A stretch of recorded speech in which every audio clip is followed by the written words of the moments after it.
All right, I think we're going to get started. Welcome everybody to today's webinar.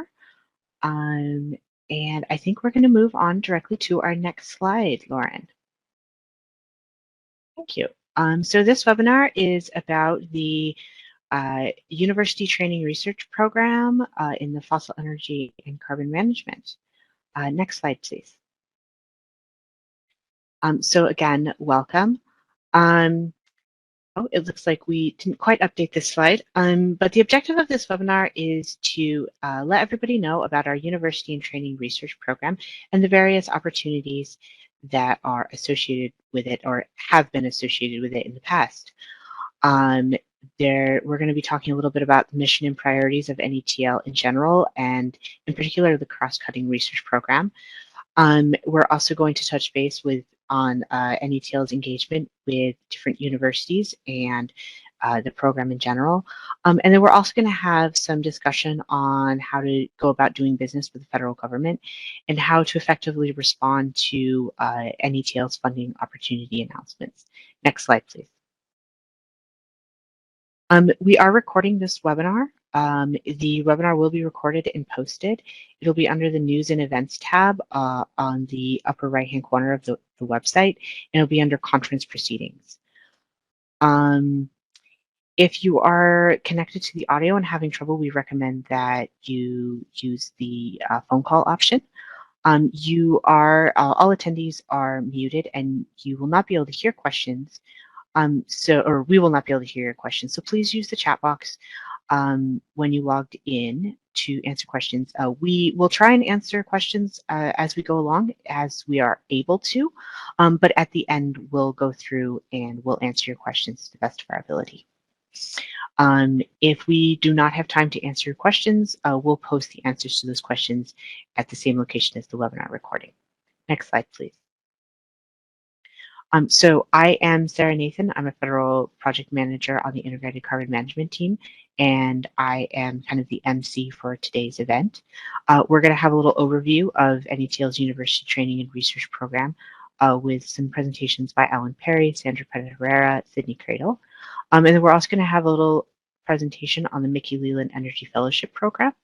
And Sandra is also going to talk to us a little bit about that. We're going to talk a little bit about the HD STEM initiative from Alan Perry, and then we're going to go into this section on doing business with the federal government, and Maureen Davidson is going to give us a talk about that, and Heather Hunter is going to finish us off with talking about actually responding to the areas of interest within a funding opportunity announcement, and then we'll have time for questions and answers.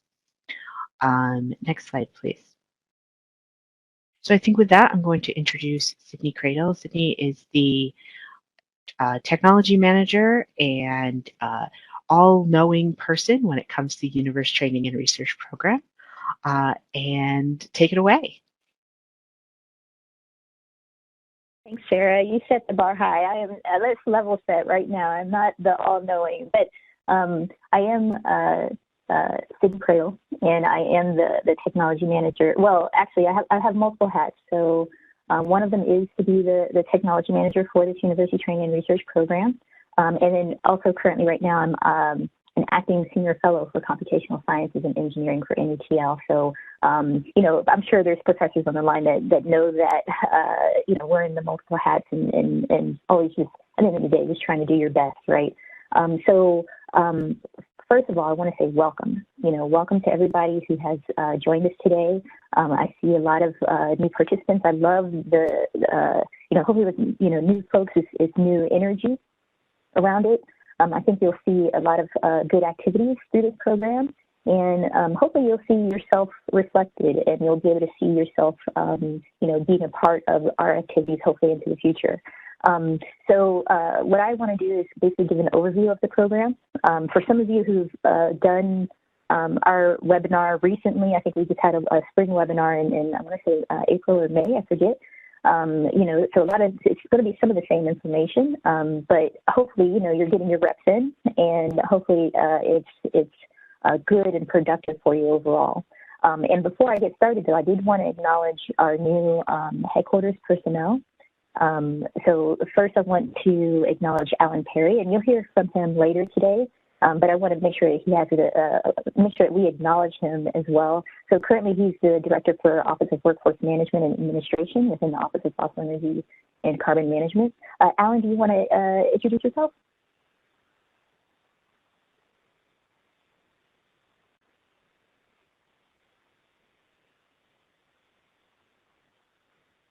And you might be muted, double muted.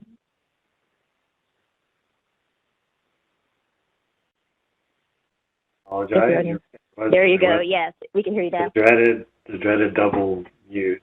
My own fault. But yeah, thanks, Sydney, for the introduction. And it's a pleasure to be here today. As Sydney mentioned, internally here in the Office of Fossil Energy and Carbon Management, this program shifted over to our team here at headquarters, and I'm really looking forward to being engaged in the program and looking forward to working with the folks at Natl and those who participate in the UTR program.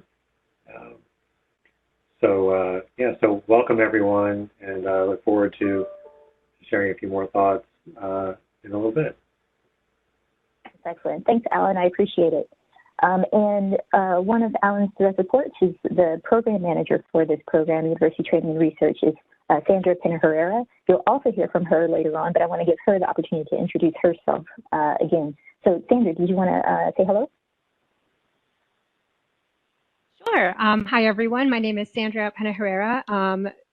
I just want to welcome everyone as well. I manage the Mickey Leland Energy Fellowship Program, and I'll be sharing information about that a little bit later as well. Thank you, Sydney. No problem.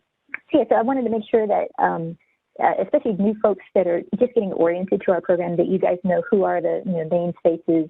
And so you have me as a point of contact, but then you also have our headquarters personnel. So again, Alan Perry, who's the director for this program, and Sandra Pena-Herrera, who's the program manager. So again, thank you guys. All right, so with that, I wanted to say, again, another welcome, and I'll go ahead and proceed. So next slide, please. So again, with this talk, and I'll try to be brief, I wanted to make sure that you guys are properly oriented of who we are, what we do, and what are some of the research opportunities that are available to you through this program overall. So in terms of who we are, so National Energy Technology Laboratory, NETL, we reside within the Office of Fossil Energy and Carbon Management. And, NETL, we're committed to implementing programs on behalf of fossil energy and carbon management. And I'll use the acronym as well, Fvcm. You might hear that into the future. But, a lot of our work is centered on research and development efforts that help create, develop, and ultimately realize those technology solutions that will enable us to achieve, our main goals, which are, ensuring affordable, abundant, and reliable energy, and also developing technologies that help to manage carbon across its full life cycle, and all the while, trying to enable, environmental sustainability for all Americans. So we do have that kind of mandate, in terms of using taxpayer dollars and for the benefit of our country overall. So it's very, very good kind of overall goals.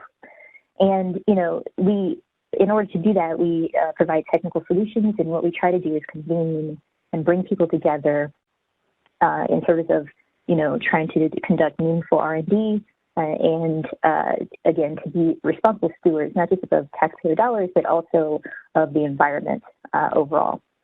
So next slide, please. So if you're totally new to us, we have multiple sites at NETL, but we are all under that one NETL kind of banner or mantra. So basically, we have three main research sites that are in Albany, Oregon, Pittsburgh, Pennsylvania, and Morgantown, West Virginia, and that's where I reside. I'm sitting in West Virginia right now. And, each site has, we have different research specialties, that come out of the origin of how we all came together. So on the West Coast, on our Albany site, it does have materials focus, but there is a lot of also geospatial and geological science work that's going on there. And our Morgantown, West Virginia site is the home of our supercomputer. So there's a lot of supercomputing infrastructure. We also have a very strong system of controls development program, and then we have a lot of our computational tools and teams are in that location. And then in Pittsburgh, it's the process systems software modeling tool, decision science. So basically, when you have competing objectives, how do you optimize systems? And then again, we also have functional materials research. And again, it speaks to things like sensors and so on and so forth, but also energy systems optimization expertise in those areas. And then within NETL, we also have two kind of field offices, I guess you'd call them that. So in Alaska and Texas, but there are only a few people there. So I would just say the main research labs within NETL complex are the three, again, on NETL West, which is our Albany site, and then we call it NETL East, which is the Pittsburgh and Morgantown sites. Next slide, please. And here's kind of who we are by the numbers, so to speak. So, you know, we already talked about the three labs. You know, we have a lot of research going on throughout, not just internally within our in-house, intramural work, but we have extramural work that covers basically the entire country. At any point in time, we have about $5 billion worth of active research, and every year it's roughly $1 billion of new activities. In terms of our workforce, you can see the spread, and in terms of the one undergraduate student, you know, that's an artifact of the fact that we're kind of coming out of COVID. So we have an active undergraduate, you know, like student interns and things on site.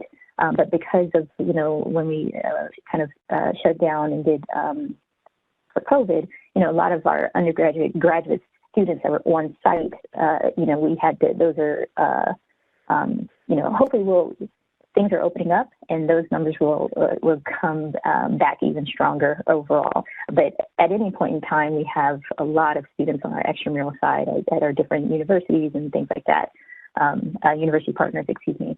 And then you can see the split in terms of, you know, federal staff, contractor staff, and so on. And then I do want to emphasize that, you know, we do have a very strong capability in terms of project management, planning, technical monitoring, all of our procurement staff and expertise in, you know, contracts, financial assistance, and things like that. You know, it is one of our core competencies here at NETL overall. Next slide, please. And this is the reflection of the FY22 budget. It may subject to change into 23, but this is where we kind of stand and where we reside. So I highlighted cross-cutting research. So our university training and research program resides in cross-cutting research within carbon management. So I know there are folks out there that like to follow, you know, budget language and things like that. So if you're trying to find us in the FY22 budget, this is where we reside under cross-cutting. But within NETL, we also, you know, support other offices like EE, Office of Electricity, Caesar office, and other research. So, and you can see the split in terms of, you know, where our funding kind of goes. Next slide, please.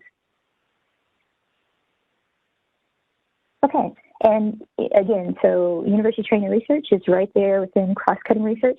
But I like this slide because it kind of gives a flavor of all the other activities that are ongoing within, you know, kind of periphery to this program. And it's just good to have some awareness. So overall, you know, our emphasis within Office of Fossil Energy and Carbon Management is on, you know, decarbonization. So there's a very strong emphasis on things such as, you know, carbon capture, which is, you know, all the technologies and techniques, you know, to effectively capture CO2 derived from power generation and other like industrial processes.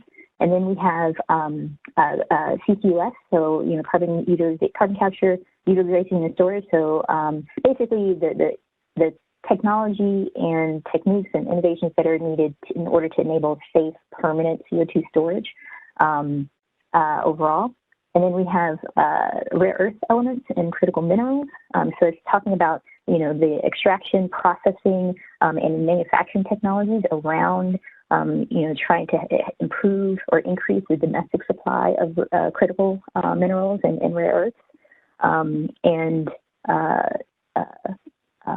overall. And then on the right-hand side, in terms of that panel, we have hydrogen research. So again, hydrogen production, hydrogen utilization in the form of things like fuel cells, and again, hydrogen production in the form of things like gasification, and then hydrogen-powered turbines. And then we have our STEP at the bottom there, so supercritical CO2. And it's basically, the modeling and developing that supercritical CO2-based power cycles. And everything therein such that we can increase the efficiency of those cycles overall. So that brings us back to cross-cutting research. So everything I just mentioned, there are fundamental research that cross-cuts those applications. So the materials is one example. We used to have the water program in cross-cutting that moved out, but that's another powerful example. Energy storage, sensors and controls, these are like enabling technologies that can cross-cut these other application spaces. And of course, I always say, that with this program, it's the focus on the people, right? So the people are, helping and aiding the advancement of these applications and providing leadership for, these technologies, again, in terms of decarbonization, so that they can move forward and mature overall. So that's kind of how we think of this program and the people and the impact of the people in terms of being able to contribute to these other technology areas overall. Okay, next slide, please. Okay, so I like this slide, and again, we've been using it maybe about 1.5 years now, but it's one of my favorites. So, at the end of the day, so our university training and research program, at its foundation, its core, it is an education and training program for the next generation of engineers and scientists, right? And within this program, it houses two programs. So one is our historically Black colleges and universities, and also other minority serving institutions. So we use OMI, it's also MSI. It's kind of that bigger umbrella, but so this is our HBCU OMI program overall. And then also within university training, we have our University Coal Research Program, or UCR. So what I always say, like, from the roots grow the fruits. So within this program and the outcomes of this program, and it's very exciting all the time, is that, we, do early stage R&D for within the areas of fossil energy and carbon management. This program helps to expand the research capabilities and the facilities at these universities. And then what we try to do is, for specific to the HBCU OMI program, is that, we want to have opportunities for traditionally underrepresented and structurally marginalized communities overall. And through both of these programs, whether it be HBCU OMI as well as UCR, when they are both, through this program, helping us to have a highly skilled and well-qualified workforce overall. And that speaks to increasing our U.S. competitiveness just in general, and being, again, not just leaders for ourselves and our local communities, but leaders for the world in terms of, decarbonization and, advancing technologies that will help with climate change. So that's the summary of the program at a high level. I'm going to kind of, next slide, repeat it, but with words as well. So again, what we do is we educate and train such that we can have a highly skilled, inclusive, competitive workforce just overall. Our focus is on the novel early stage R&D at universities that can help contribute to the mission of decarbonization and net zero greenhouse gas emissions. And then what we try to do, and wholeheartedly, is to be able to increase the amount of opportunities for people, students. And as we're doing that, we're everybody has a seat at the table. Those perspectives are being heard, and it's helping us to solve the problems and the issues and the challenges of the day.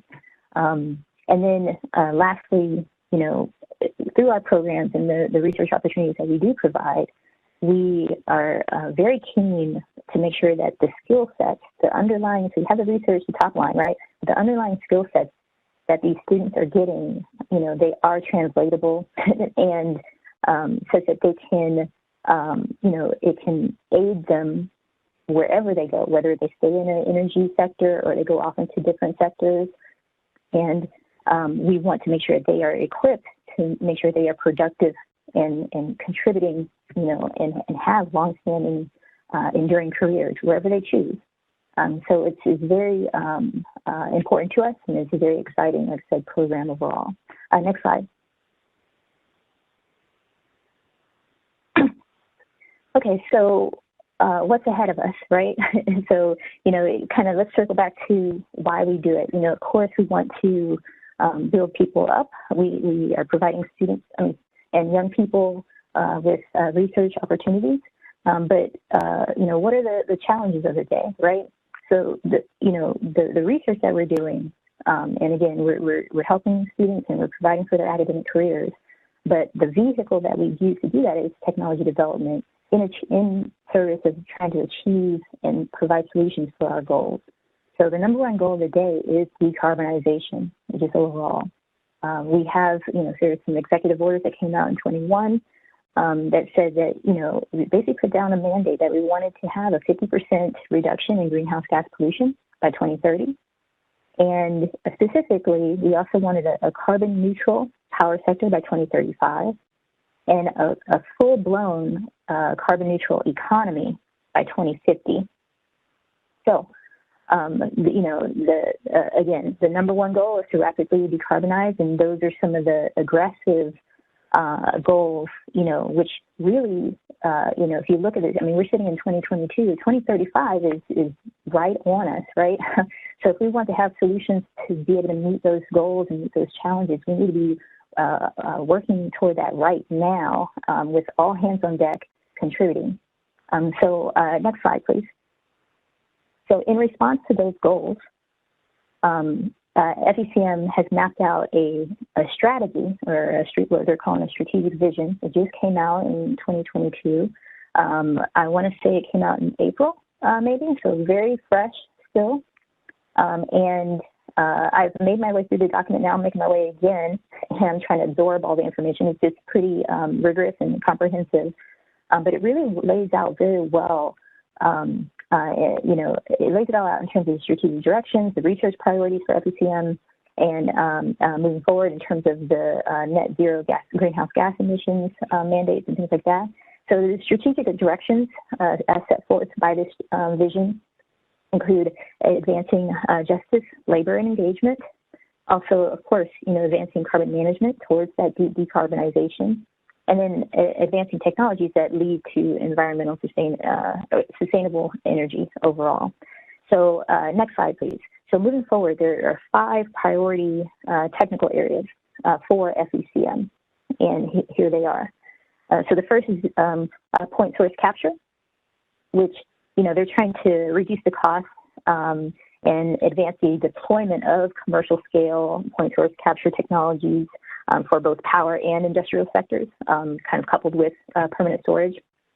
Also, the second one is carbon dioxide conversion, which, you know, they're trying to accelerate the capabilities for large-scale conversion of CO2 into products that will help with net zero, as well as, you know, justice goals. And they're looking at, you know, basically using CO2 as a feedstock, right? And so part of that is accelerating the path for net zero refineries and so on and so forth, and synthetic fuels.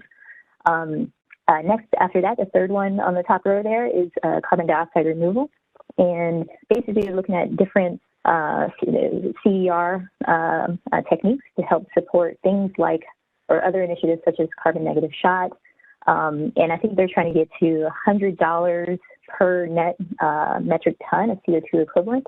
And basically, they're just looking at a full suite of approaches in terms of, you know, hard to decarbonize sectors, And the near-term focus area will be, direct air capture, and trying to create that as a baseline framework to a full portfolio of CDR methods.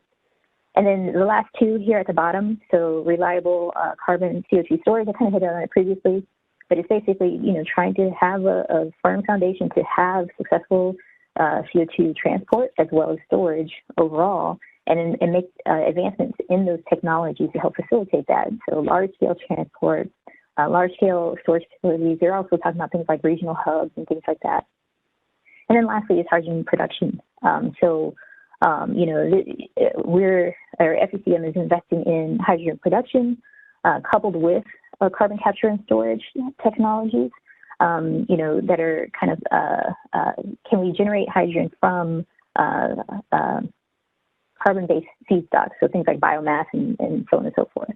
And this ties in to things such as DOE's hydrogen shot initiative as well. I forget I don't want to misspeak, but I think it's $1 in 1 decade. I forget the tag, but it's very, we've been talking about the coming of, a hydrogen economy for a long time, right? So, but possibly this might be the time where it's actually, going to happen. We are making inroads into that and trying to develop the technology to help facilitate that overall.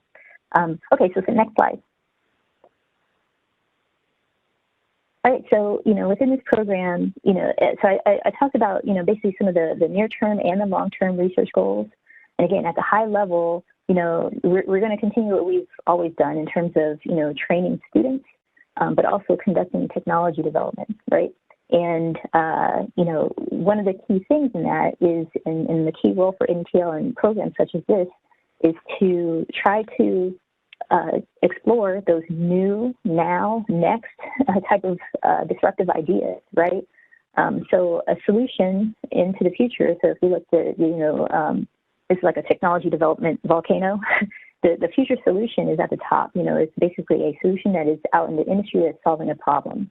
But if you back out from that, it actually does start with those fundamental disruptive ideas.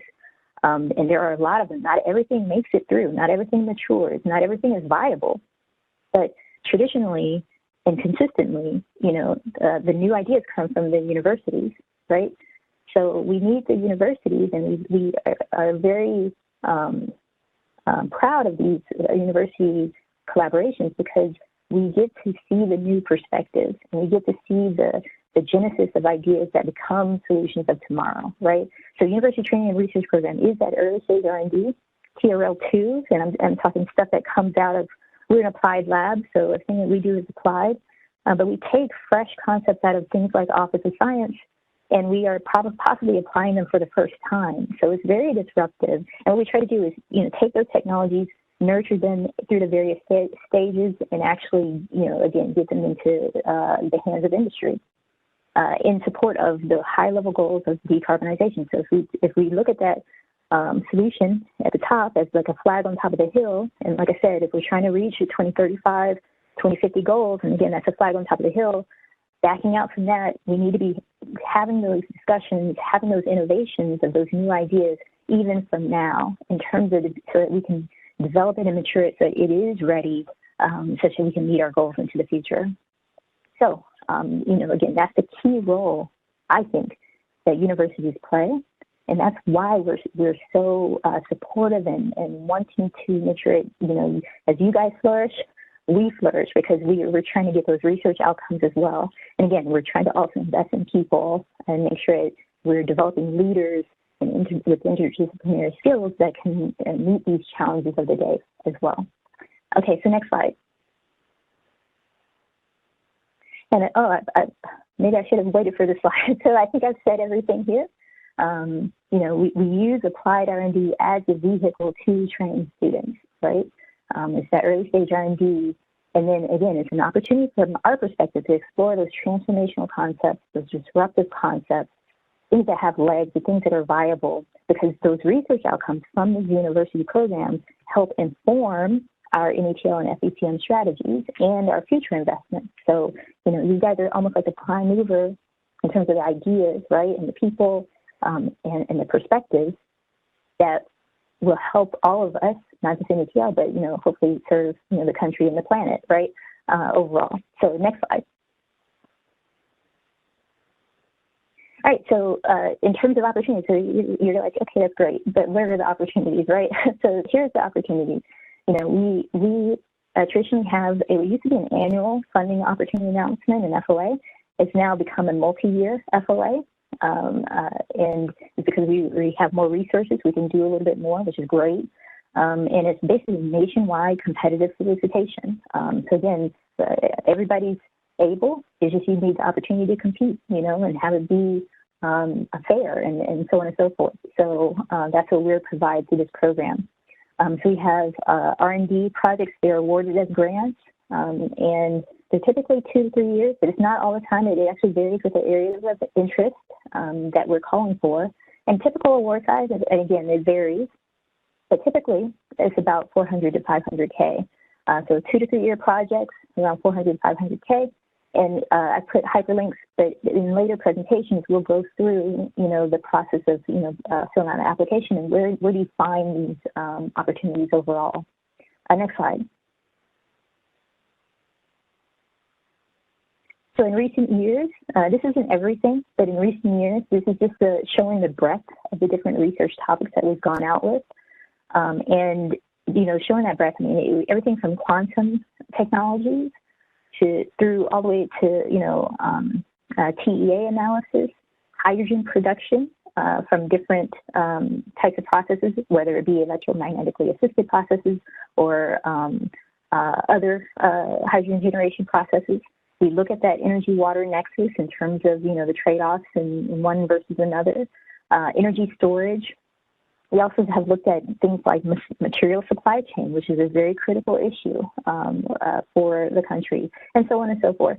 This type of slide just shows we try to call for things that are relevant in that given fiscal year, but again, such that once we get the research outcomes, it's helping us, do strategy into the future. So these are the topics reflect the questions that we have that we want to get some insight to and get some, university partners with a new perspective to be able to contribute to it as well.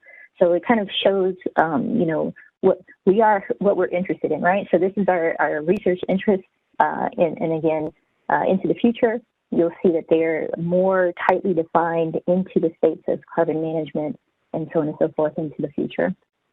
Next slide. And I'll finish it up. Okay, so, and again, you saw the breadth of research topics that we've done in the recent past. And this is just a visual that kind of helps reinforce the fact. We can do things like robotics and even different types of robotics, whether it be lizard-based or locomotion type robotics, all the way up to aerial drones. We're looking at sensor technologies that are just, peel and stick, and so on and so forth. It just really does run the gamut. And again, one of the key items here that I want to make sure I reinforce all the time is that, even below the research is what are the fundamental skill sets that the students are training and receiving, that will help them, again, whether they stay in this area or they move on, we're trying to make sure they are they're equipped, right, for whatever comes. So, next slide. So this is our program budget history. And you can see it's been, like I said, with more resources, we can do more. And that's why we've changed from an annual FOA to a multi-year FOA. But traditionally, we've been a small but mighty program, right? So as in the recent history, as recent as 2017, it was a $2.4 million program total. And, our HBCU program was $1 million, UTR program was 1.4. We had a little bit of an uptick, but we were constant for a couple of years at roughly a $5 million program total. And then this year it's a $13 million program. And to me, I just want to say, when we talk about rhetoric, and the rhetoric these days, everybody's hearing it in terms of what the impact to communities, are you following it up with funding? Are you following it up with opportunities? And I do appreciate the fact that, there is an alignment between what is being said and what is actually happening in the ground here in terms of being able to provide opportunities. So yeah, so it's from our perspective, and it's again for folks who are familiar with our program, stay tuned, right? Because we're going to be able to do more into the future, and again, it's exciting from our perspective. We always overperformed in the past, but we're going to even do more into the future. Next slide, please. And this is kind of, so next 3 slides is just a series of pie charts just to kind of see the split and kind of what we're doing, and just to give you a feel for the numbers. In this fiscal year, we're going to be making a lot of announcements sometime soon, but so these numbers will change, but for now, they're kind of holding constant. So right now, we have roughly about 42 active projects, and 25 in UTR, 17 in HBCU OMI. And again, that split, the difference of the quantity is just funding difference there. And so the total active, and this is give or take, I mean, maybe a project ended yesterday, but roughly 18 million active at any point in time. Next slide. And for HBCU OMI, again, with that is 7.4 million active and about 44 students. And then on this right-hand side, you can see the breadth of the different research areas, so where the projects are and where the students are being trained. Next slide, please. And same with UTR. 25 projects, about roughly 10 million, and 58 students. So at any point in time, we average about 100 students or so that are actively being supported through our program, at any given point in time. And we think it's fantastic because, again, small but mighty, we were able to impact the lives of roughly 100 students at any point in time. And this isn't just, internships, even though those are great, but it's funding and supporting a student for their entire academic career. Again, 2 and 3 years, and being able to see students matriculate and also have research dollars to enable them to be able to do cutting edge and innovative research as well. So we're very pleased, very proud of the impact that we're having overall. Next slide, please. And this is just kind of the eye chart of all the universities we're actively working with and supporting today. And again, you can see, so on the UCR side, Colorado School of Mines and folks, West Virginia University and Appalachia, Johns Hopkins, so on and so forth. And then on the HBCU OMI side, we have some of our HBCUs, Florida A&M, North Carolina A&T, Howard, and then we have some of the MSIs and HSIs and so on and so forth, like University of Texas El Paso, and just basically all these schools are just standard bearers and some of our key stakeholders that are in line in terms of research. If you don't see your university on this list, there are opportunities coming. So we hope to, expand into the future. Next slide. And this is kind of the spread over the country.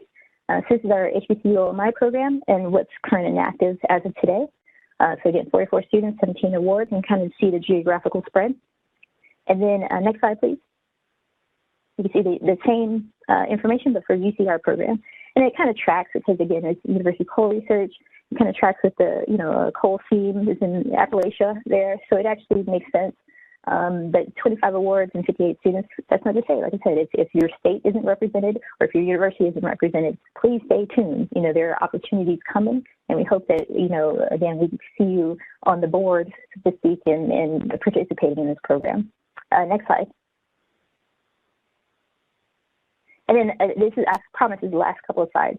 Some cool things that we've been able to do in the past couple of months is we did a student highlight series where we had it's basically a new initiative for us where we're focusing in on, so we focus on the research, but we also focus on the people, right? So we're trying to amplify and elevate and just shine some light, right, on the students that are associated with this program, and what are their dreams, what are they trying to achieve in life, right? It's very informative. I mean, we learn from students as much as students learn from us, so it's really cool. So we had students nominated by the professors, and they received recognition, and it was just really good to see them just share their perspectives overall. We hope to continue this series into the future. Next slide. And another thing that's really interesting or cool for us that's new is the fact that we're leveraging this program in support of other offices. So other DOE offices, they are now seeking to, we're able through this program to provide them, additional opportunities such that they can foster stronger relationships with minority-served institutions overall, as an example. So, we are very excited about this. So we just had a closing where we were working with offices EERE, and there may be more collaborations into the future. So it's almost like DOE, each office is like we're all cousins, right? So we're doing a little bit more crosstalk amongst ourselves and trying to, have our powers combined such that we can, again, provide more opportunities for young people just overall. And we're very excited about that. Next slide. And then lastly, and here is basically, in addition to our competitive research program, again, that's providing research opportunities for students in terms of student training. We also have student internship programs and fellowship opportunities. So through ORISE, so Oak Ridge Institute for Science and Education, you've probably already heard of it. We are a partner in that. We have ORISE students all the time. But so there's that opportunity. And then there's summer internships through the Mickey Leland Fellowship Program. And you're about to hear from Sandra on that program next.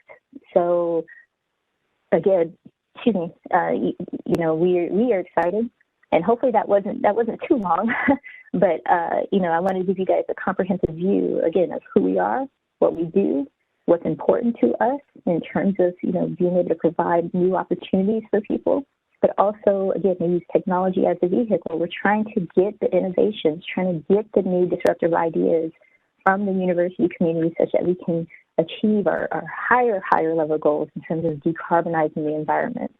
So, hopefully, like I said, hopefully you saw yourself reflected in there some way, and we look forward to hopefully working with you into the future. So again, please stay tuned, and within this webinar, you'll learn, the keys to success, right, in terms of being able to compete and have strong applications.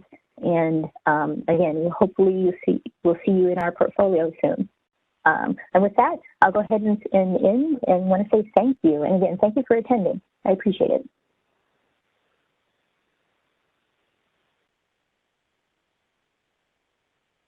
All right, well, hello again. I will be sharing information with you about the Mickey Leland Energy Fellowship Program, which is a program hopefully for all of the students at your respective institutions. Next slide, please. The Mickey Leland Energy Fellowship Program is a research opportunity for students in STEM at the associate's, bachelor's, and master's level.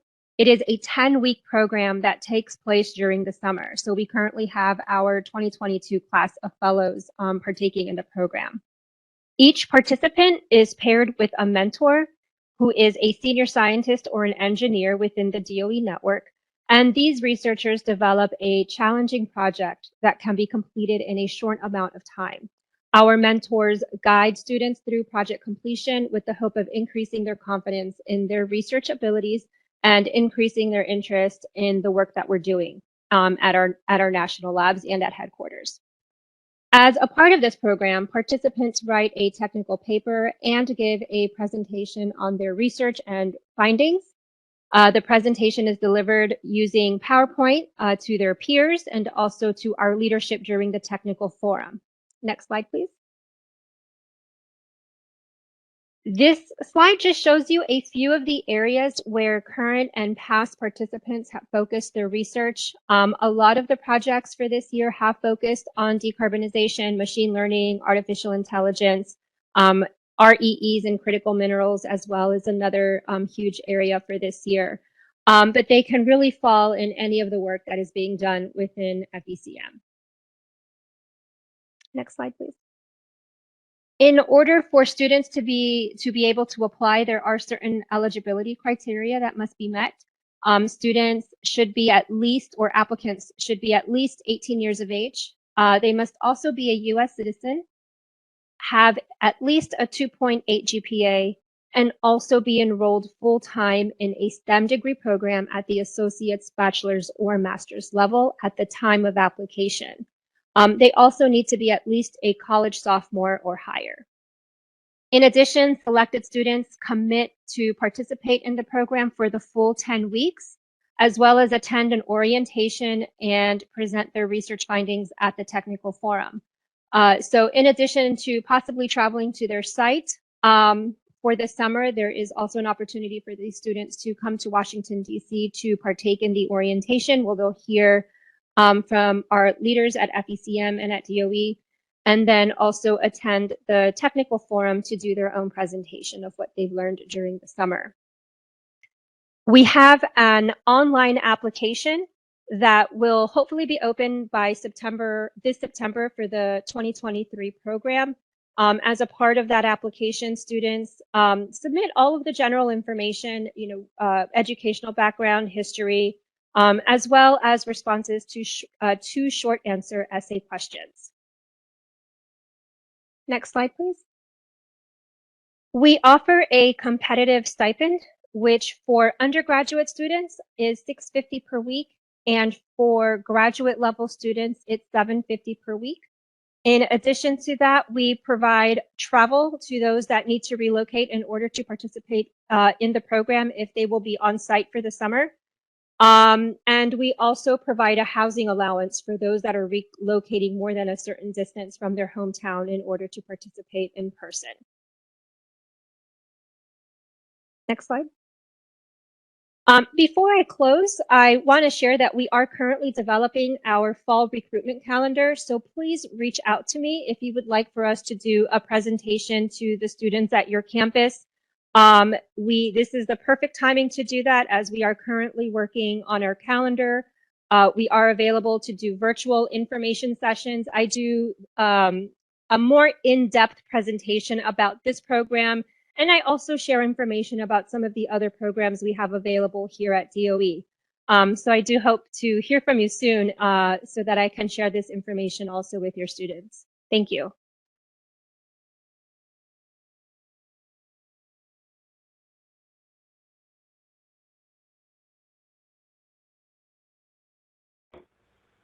Thanks, Sandra.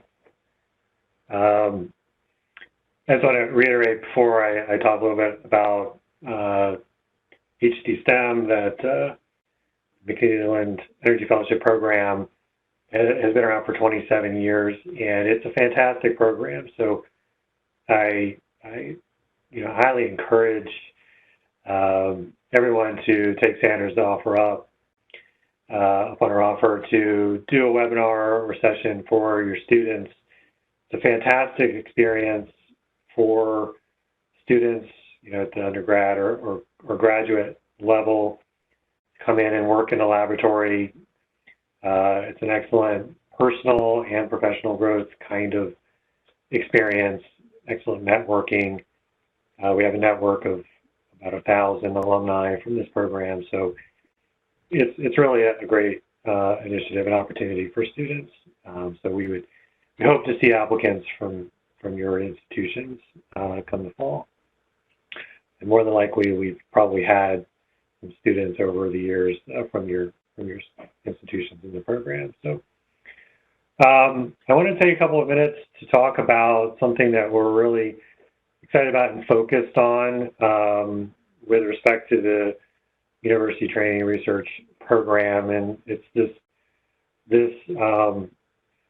effort to try and enhance the program, the educational philosophy for the UTR program to address STEM and social science and humanities together in this kind of humanities-driven STEM approach, or HD STEM. I think we're all familiar with what STEM means, what STEM is, and what these disciplines are in STEM and social science and humanities. And some organizations, like the National Science Foundation, include social science in the STEM definition, but oftentimes social science and humanities are separate from STEM, be it in our internship programs or be it in the educational community.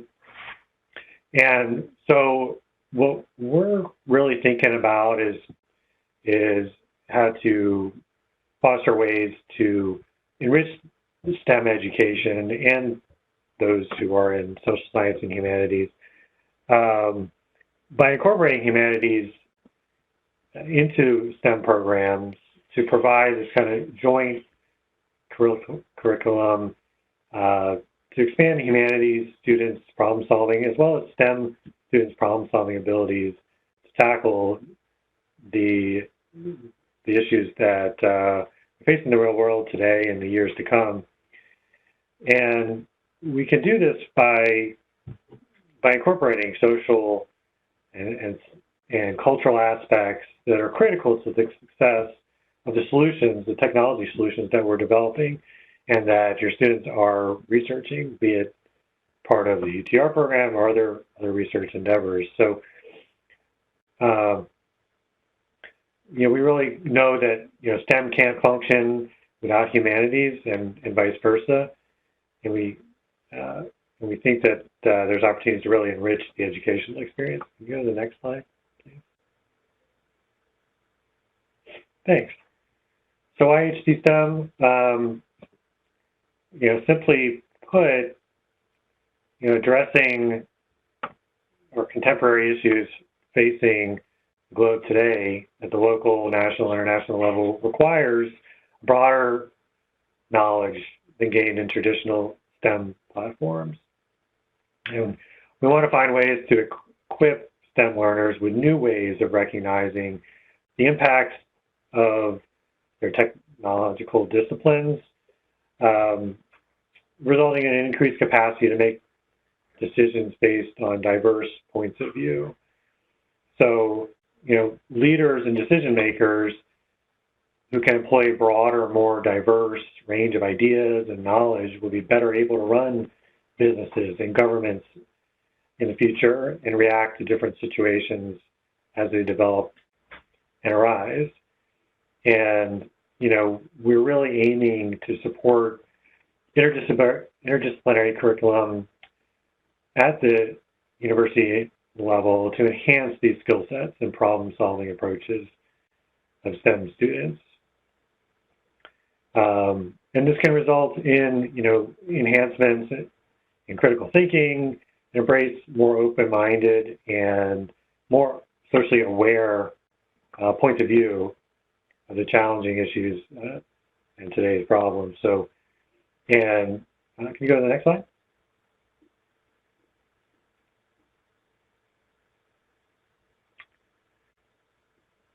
Maybe stuck. There we go. All right. So, what we're ultimately through this approach, we are hoping to, as you see here, build a diverse and inclusive workforce that's capable of working toward the demonstration and deployment of the technologies to reduce emissions, as you've heard about, address climate change, which is our central focus, and ultimately advance the adoption of clean energy technologies. And to do this in a way that supports the principles of equity and environmental justice with a deeper understanding of the impacts of carbon management technologies on communities. And we have to do this by developing and supporting the development of skill sets that will inform strategic decisions and enhance community engagement and community support in these decisions. For example, it could be the siting and deployment of a new technology, how that's going to impact the community, how we mitigate the impacts of the community and make sure that they are positive impacts and not disparate or negative impacts.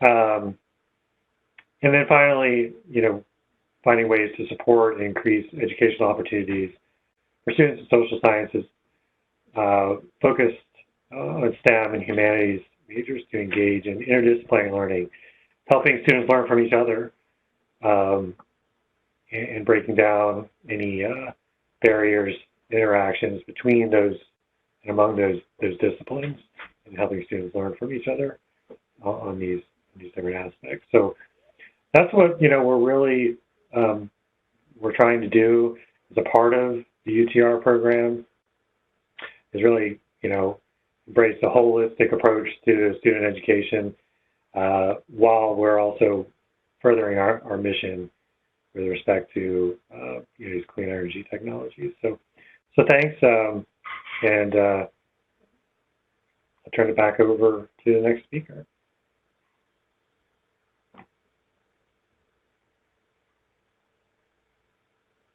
Hi, everybody. My name is Maureen Davison, and I am the Grants Management Specialist on the FOA. And I am going to talk a little bit about doing business with the federal government. I'm going to turn off my video to save bandwidth. I think that works best in my situation. So, all right. I'm going to walk us through steps to apply for an NETL grant. You will identify an opportunity of interest through the funding opportunity announcement, which will be discussed later in the presentation. I'll also talk about meeting registration requirements and preparing and submitting an application. Next slide. All right, the funding opportunity announcement itself. This is a publicly available document by which the federal agency makes known its intentions to award discretionary grants or cooperative agreements, usually as a result of competition for funds. A lot of times, this is known as program announcements, requests for applications, notices of funding availability, solicitations, or other names, depending. What you see on the right-hand side of the screen there is a recent funding opportunity that we had. So that kind of gives you a basic idea of what the cover page looks like. Next slide, please. All right, registration and submission requirements. You will obtain a unique entity identifier number. This has replaced the former DUNS number that we've used in recent years. You also will need to register with the System for Award Management. You need to register with grants.gov and also with Fedconnect.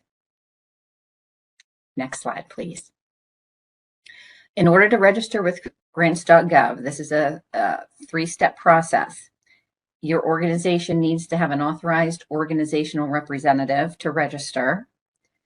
An email is sent to the e-business point of contact that's listed in SAM, and this e-business point of contact must approve the AOR registration using their PIN number from their SAM registration.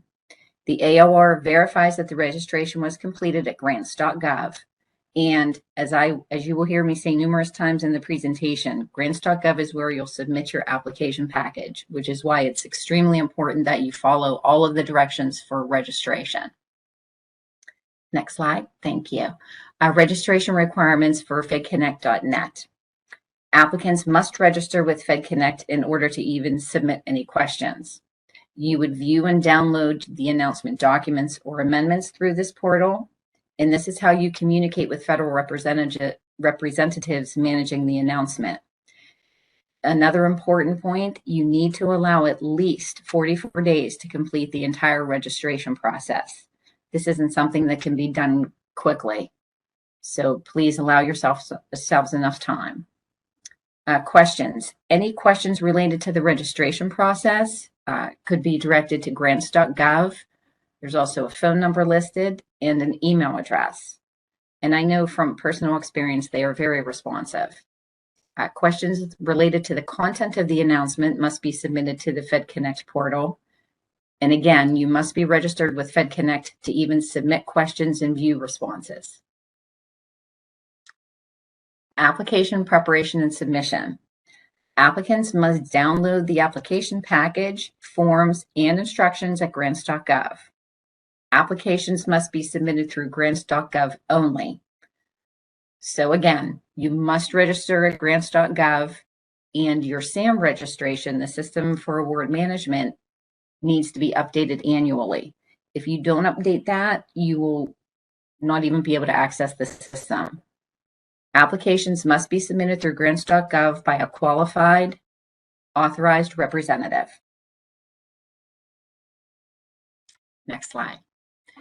All right, accessing the NETL funding opportunity announcements in Fedconnect. As you see on the screen, and once you get onto the screen, it's very easy to navigate around, but I will walk you through it.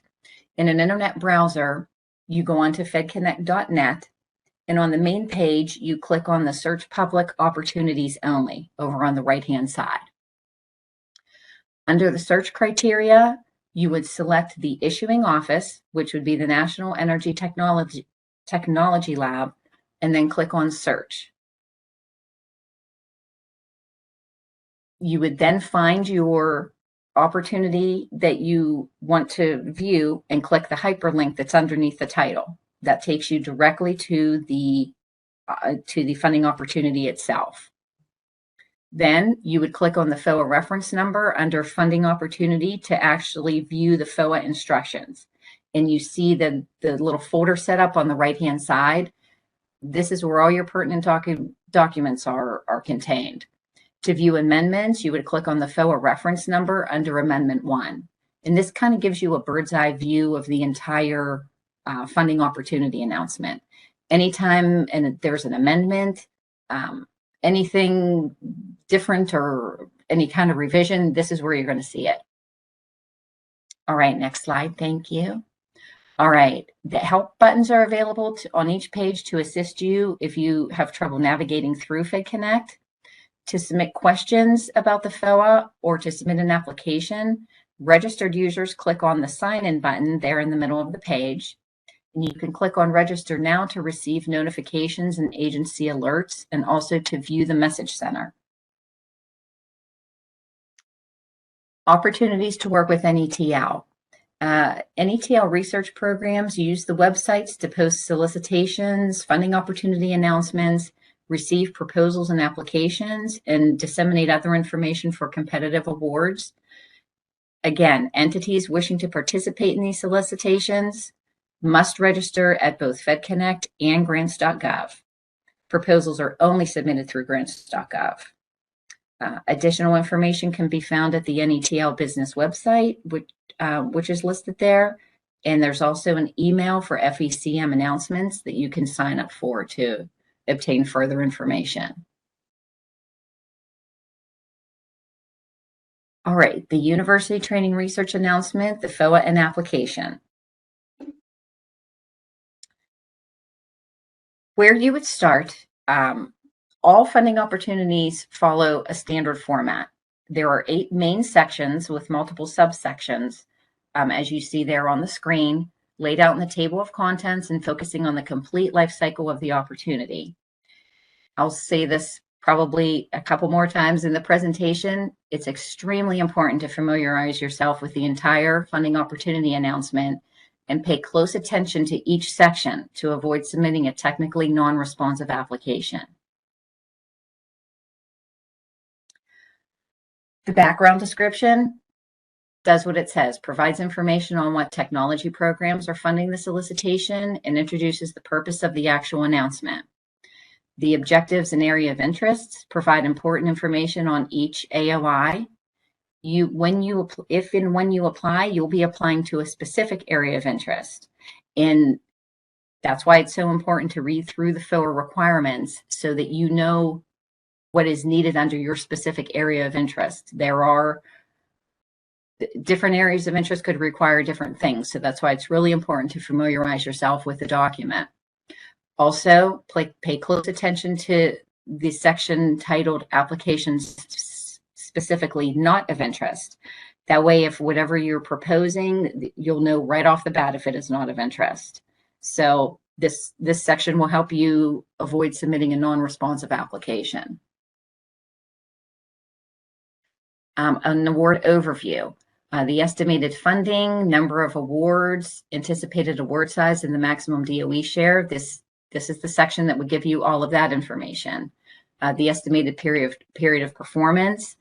This could vary between the areas of interest, so it's good to note this section as well. Next slide. All right, eligibility information. Eligible applicants. This section will specify whether eligible applicants will be funded under awards. It gives information on FFRDCs and national labs and whether they're permitted to apply as subrecipients or not. Cost sharing, this is where the cost share requirements are laid out. Whether or not, typically This FOA will not require cost share, but cost share is allowable. It will give you more information on that. And the compliance criteria and responsiveness criteria. These sections detail what's considered compliant and responsive, and only compliant and responsive applicants will be eligible for applications will be forwarded for review.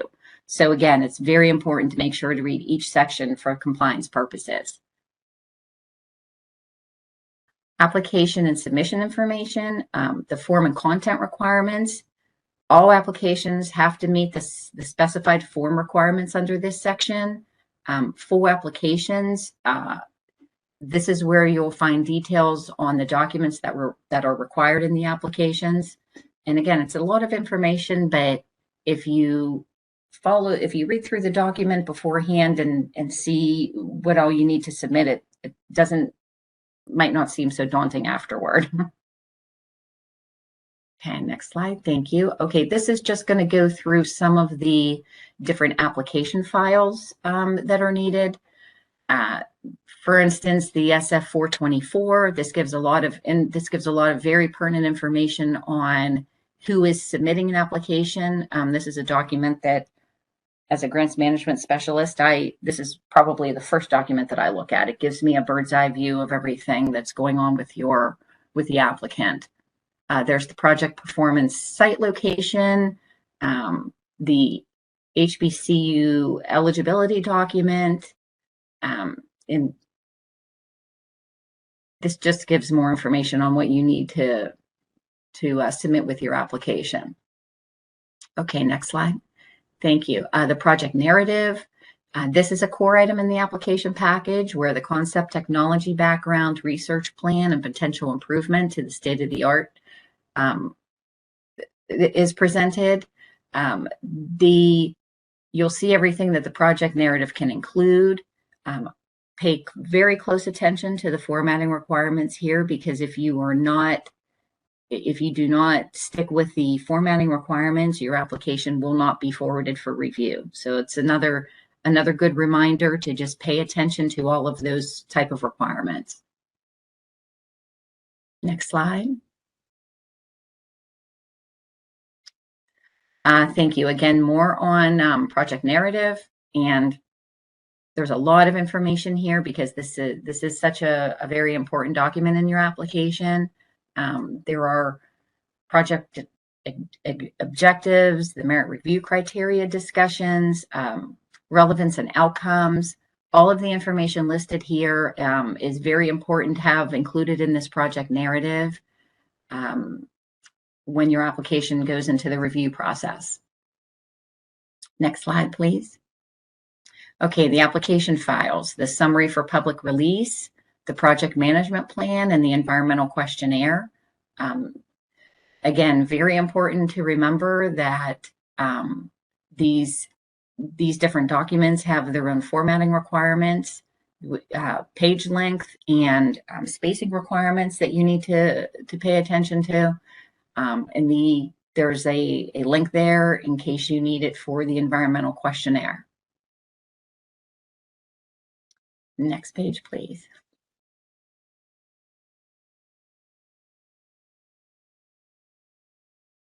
All right, the resume. Each key person proposed on the project, including sub-awardees and consultants, need to submit a 2-page resume. So this slide gives you a little bit more information on on what kind of information that you need to submit for the key personnel. Again, it has its own formatting requirements. Cannot exceed 2 pages, and needs to contain information on education and training, professional experience, publications, synergistic activities.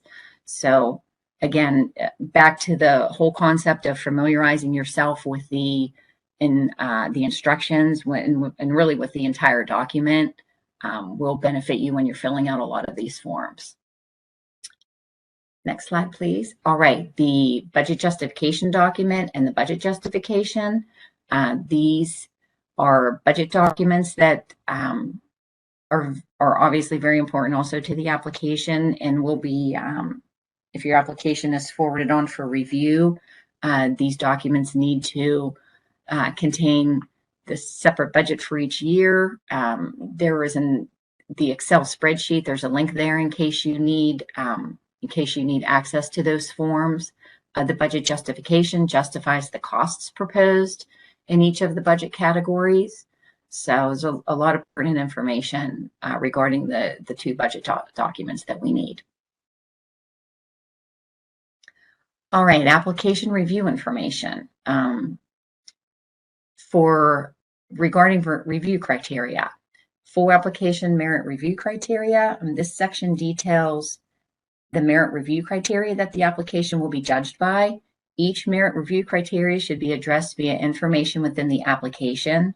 So again, going back to familiarizing yourself with the actual funding opportunity announcement will help you to address all of the merit review criteria that need to be discussed within your application. Additional sections, award administration notice. This provides information on DOE's award administration processes. There is a section there to where you can submit it tells you where to submit questions and gives you agency contacts. Other information provides information on additional requirements and templates that you might need. And if there are any appendices, these will be located at the very back of, at the very end of your funding opportunity announcement document. And these provide important templates for you to follow while you're developing your application.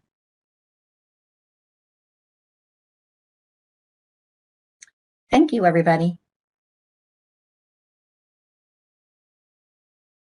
Right. Thank you, Maureen. My name is Heather Hunter, and I'm going to be talking about the last piece here, which is the responding to areas of interest. You could go ahead and move to the next slide. Thank you. So the areas of interest, these are really the technical topics that we're looking for research to be proposed in for that funding opportunity announcement. So you're going to want to read through them carefully because we might say explicitly what kind of technology we're looking for to address a problem. We might leave it open-ended and let you come up with the best solution you think to meet an objective, but there are often very specific objectives you're going to want to look at. Read through it carefully, find where your expertise fits in best. And I should also emphasize that, especially for this program, it covers a pretty broad range of technologies, and it changes annually. We have different areas of interest every year. A lot of them with similar themes, but they are changing every year. And since it's such a broad range of topics, if you don't see something that fits you this year, don't discount us. Check back again for the next announcement. It might fit better. We have different numbers of AOIs with each announcement as well. Sometimes it might only be 2, sometimes it might be 4 or 5. And these technical descriptions, we will also include any areas of research that we're not interested in. Maybe just to balance out our portfolio needs. So we can move to the next slide.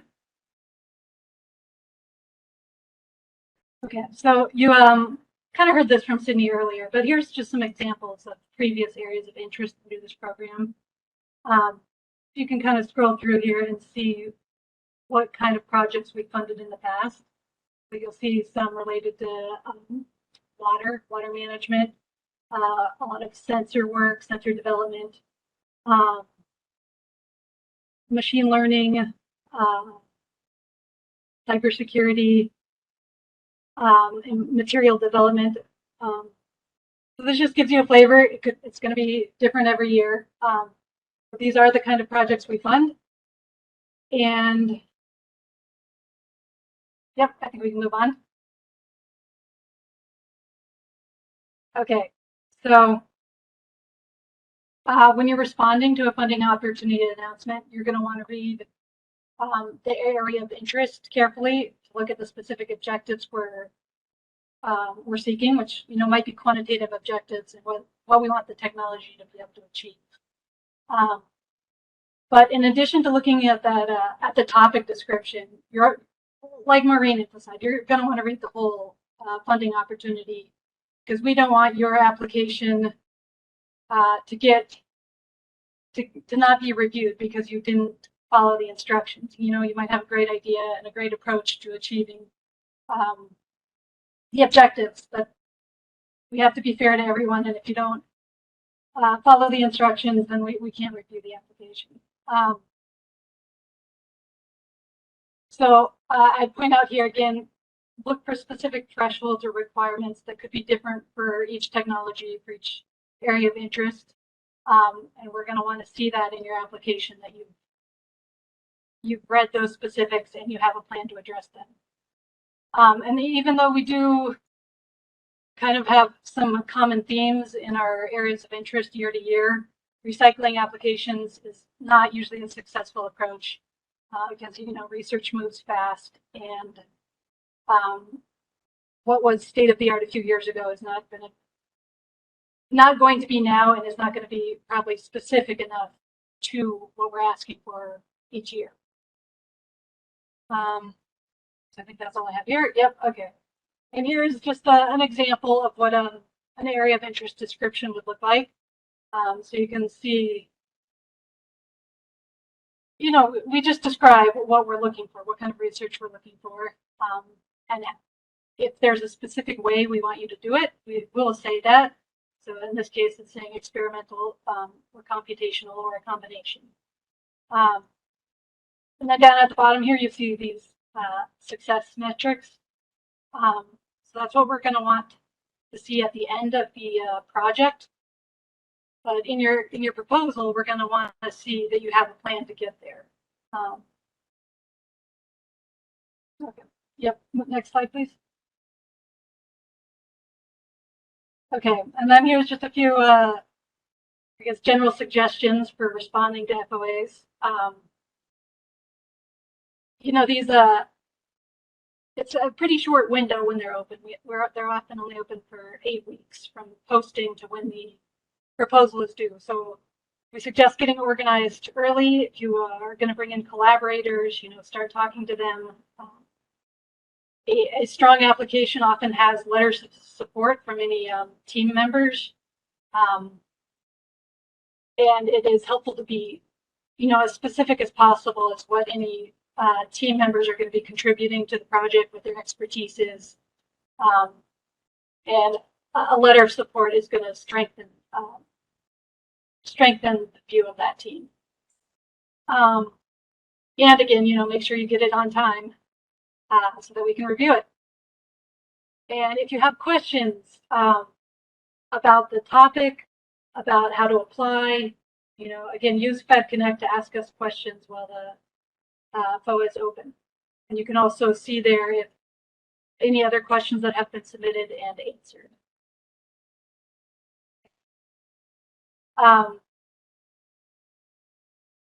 So again, there are a lot of documents that we ask for in response to these Foas. So please be sure to submit all of them, you know, read all the instructions.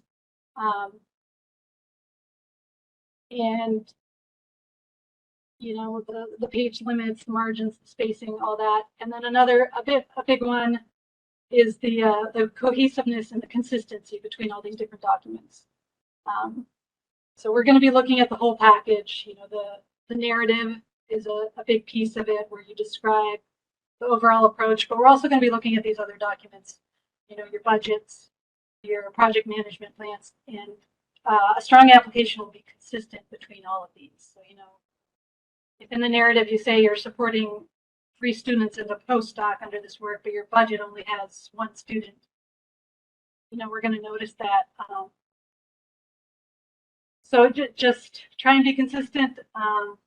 Make sure you have everything that we ask for. Read it all through. I know it's a lot. And I think that's all I have. Is there one more slide? Okay, I guess we're going to open it up to questions now for me or for anybody else who spoke. There were already some questions in the chat. If you have questions, please submit them now. Thank you so much, Heather. I think maybe we have one more slide just to finish this off. Yes, so thank you everybody for listening, and thank you to all the panelists for taking the time to talk about all of these various areas for the program.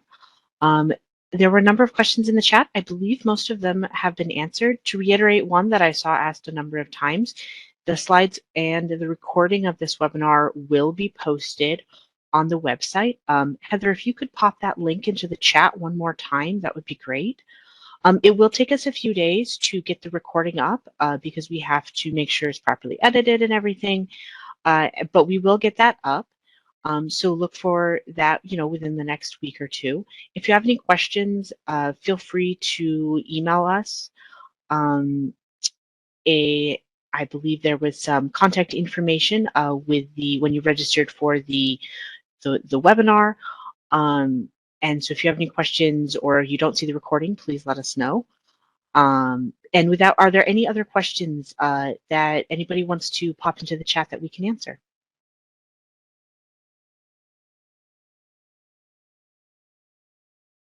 So I see a question there. Are there slides of previous workshops addressing other funding opportunities? I'm not entirely sure if you mean for other funding opportunities other than the UTR program. I know for the UTR program, we have uploaded the presentation in the slides for a number of years back. For other funding opportunities, so not the UTR program, I unfortunately don't know the answer to that. If anybody else on the panel does, feel free to pop in. Yes, clarification for other than the UTR programs.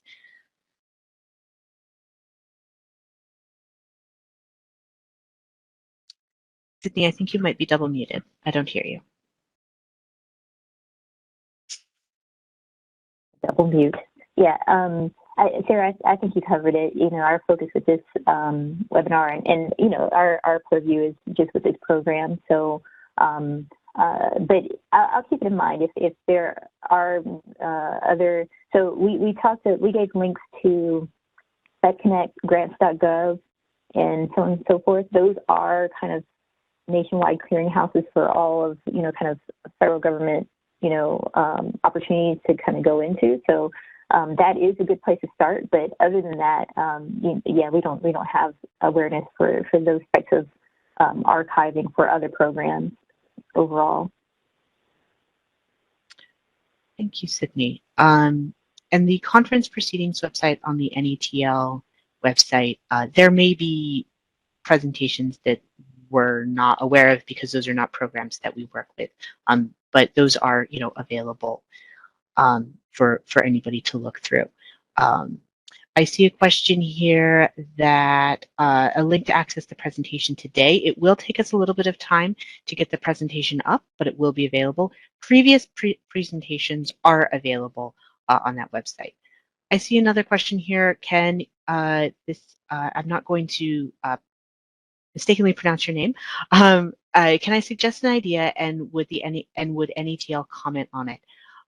Sydney, I know there's a way we go about doing that. Yeah. So, first of all, I want to say thank you. So, if you do have ideas, I mean, NETL just as a whole, so not just this program, but as a whole, we are open to hearing those most definitely. So, one way. There's multiple ways. So depending on your idea, through our website, there are usually, if it maps to a specific program, there are contacts, program contacts are called technology managers. You can feel free to email any program contact affiliated with, the application space that's related to your idea. And you can always, pitch a 30-minute info exchange and to learn, do some, talk, have them understand your idea fully, and then, also you can hear a little bit more by way of what research activities they have ongoing. So that's one way. So just directly contact program personnel, and the information is provided throughout our website. The second place to do it would be we have an unsolicited proposal kind of portal within NETL page, and I just looked it up, so I'll put this in the chat right now. And basically, it has some instructions about, you know, the content, you know, itself, like, you know, how to put your concept proposal idea into a format. You submit it, and then I don't know, you know, you may not get an answer. Let me just say that, but I know for a fact that they're all read and looked at and contemplated and so on and so forth. So, you know, that is a vehicle to pitch ideas, right? You know, because at the end of the day, we don't want to be closed off. We want to, you know, be open at all times. So if there's something that you, you know, think is, you know, a place where we need to be kind of research-wise, you're welcome to submit an unsolicited proposal. And again, I just put it, oh, I didn't hit enter. Hold on one second. Just put it in the chat in terms of that. And it has instructions and so on and so forth. Yeah, I'll pass it back to you, Sarah. Awesome. Thank you so much, Sydney. I see another question here. Do you have a DOE solicitation number for this UTR program? Sydney, do you want to take that? Yeah, I can take that. So our right now, we're doing amendments to DOE solicitation numbers 2596 and 2598. So, I mean, so it's a DE, FE, and then a few zeros, and then 2596 and 2598. So again, keep an eye on when things open and close, right? So right now, I don't think there's anything active, but you can keep track that way. That's the current one, but it is subject to change. So don't, so again, make sure you're connected to the, you know, things such as grants.gov, Fedconnect. That will always have the most up-to-date and information, right? Because I wouldn't want you to be monitoring that FOA and then, you know, maybe 3 months from now we start a new FOA number line, right? So it's up to you. The onus is on you to stay up to date on that. And again, through the federal portals of grants.gov, Fedconnect, you'll always be linked in. Also on NETL website, we have, sometimes there's a little bit of a delay, but there is a business page and we have a listing of our solicitations. You can also track that. I'll put that in the chat too. But again, this isn't it doesn't replace the official things such as grants.gov and Fedconnect, but it is kind of our unofficial listing of, you know, our current activities overall. Great. Thank you, Sydney. As I'm scrolling through, a question just to clarify, UTR covers the entire set of opportunities for HBCU and OMI. That is correct. The HBCU OMI program sits underneath the UTR umbrella. I have been informed that my logo is backwards, so clearly I'm still learning how to use WebEx. It's okay. You're doing an excellent job. Everybody's doing great. And I see Heather just updated the numbers here. She was missing a few zeros. So yeah, DE, FE, and then 4 zeros, and then 2596, 2598. But again, subject to change. So stay locked into all the official notices through the portals that I mentioned earlier.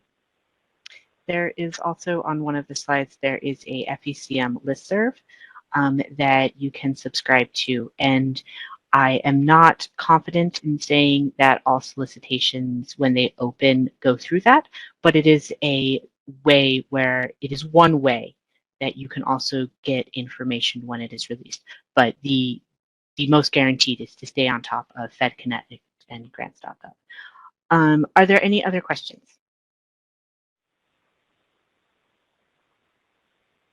And thanks for all the questions. It looks really good because I'm sure if you have the question, somebody else on the line has the same question. So thanks for asking.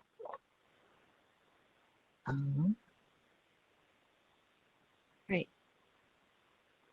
I think if there are no other questions, if you think of something later, there was some contact info, so feel free to reach out to us.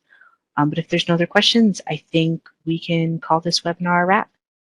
Oh, and we're copying the chat, so we'll leave this open for just a little bit so people can get those links and those numbers. Yep. while you're doing that, I'll say my thank yous as well. I know you already said thank yous, but just a parade of thank yous. Just again, thank you everybody for participating and also your interest in our program, just overall. You know, you heard, you know, the overview of NTL, the overview of the University Training and Research Program, the things that are important to us, some of our structure, the key drivers of everything that we do. You also heard about the Leland fellowship program, and then we did a deep dive into, you know, how to make you know, as strong a proposal as possible, so that, you know, you can avoid, if you're new to our programs, you know, you avoid making those rookie mistakes, right? So yeah, so hopefully it was productive for you and informative. And last thing I want to do is also say thank you to all of our speakers today as well. So Sarah Nathan, Alan Perry, Sandra Pena-Herrera, Heather Hunter, Maureen Davison. Thank you, guys. I appreciate it. And I also want to thank everybody who's working behind the scenes to help facilitate all of this, you know, logistics, you know, slide decks, things like that, through Key Logic. So thank you for your support there. And with that, again, thank you, Sarah, for your excellent emceeing. And we'll work on your logo in the background, too. Yes, thank you so much, Sydney. That was absolutely wonderful, and thank you to everyone. I think I see a thank you for happening the chat. I'll leave this open for another 2 minutes. I'll just stay on the line, and if Lauren could also stay on the line since she's the host. So anybody who wants to scroll through the chat and grab those links and everything will stay open, and then I'll shut it down in about 2 minutes. Thank you to everybody. Thanks, guys.